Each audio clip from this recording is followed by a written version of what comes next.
Salut les amis, ça vous devez voir à la maison, c'est une petite machine à sous vide. Aujourd'hui je prépare des poires aux épices et je vais servir ça avec des crêpes. Cuire sous vide, qu'est-ce qu'on a besoin? Un petit appareil sous vide et les sacs. Alors ça c'est un rouleau et la grandeur de vos sacs,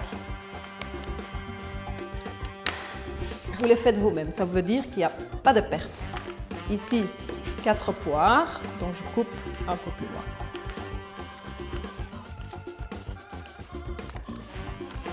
Voilà, et ça vous fait un sac.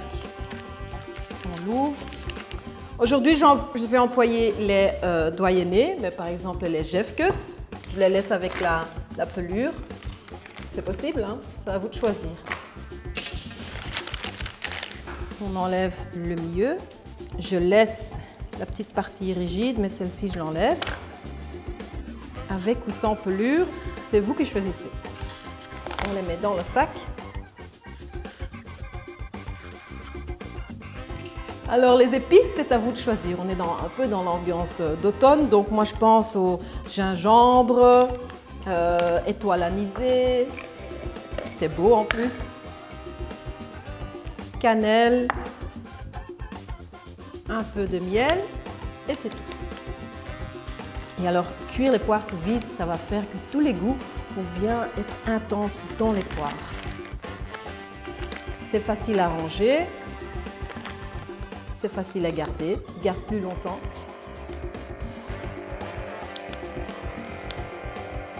Voilà, comme ça vos poires ils vont dans le four à vapeur. Après, très important, dans un bain à glaçons. Et puis ils sont comme ceci, ils sont prêts à l'emploi ou pour mettre dans le frigo ou dans le congélateur ou comme petit cadeau, c'est super chouette, non? Un cadeau mangeable. J'allais servir ça avec des crêpes, donc on y va? On fait encore une fois une pâte à crêpes. La farine, une pincée de sel, 2 cuillères de sucre de fleur de coco,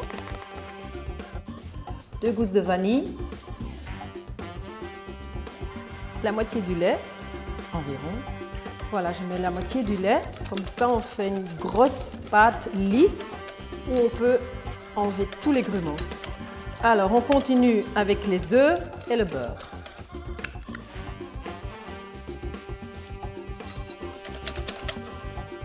Et on rajoute le reste du lait. Pâte à crêpes faite. Alors très important, quand vous faites des crêpes, la petite poêle, elle doit être vraiment chaude, hein.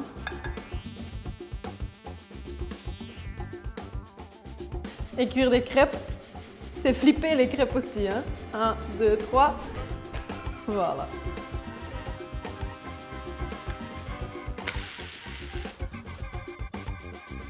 Crêpes, elles sont prêtes, on s'attaque aux poires. Oh purée, l'odeur!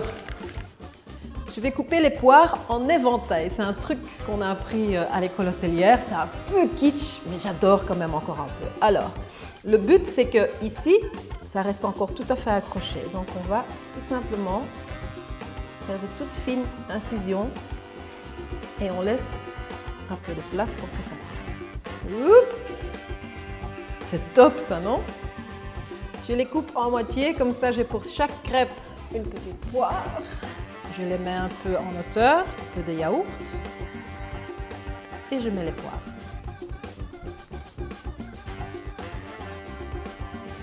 Et je termine avec un peu de menthe. Hop là. Et voilà le jus de tonnerre des petites poires. Voilà, à servir comme un petit brunch le dimanche, c'est pas mal, non? Alors, la recette, vous la trouvez sur sophiedumont.be et je dirais inscrivez-vous les amis parce que j'ai encore plein d'autres recettes sur YouTube qui vous attendent. Alors là, je crois les amis.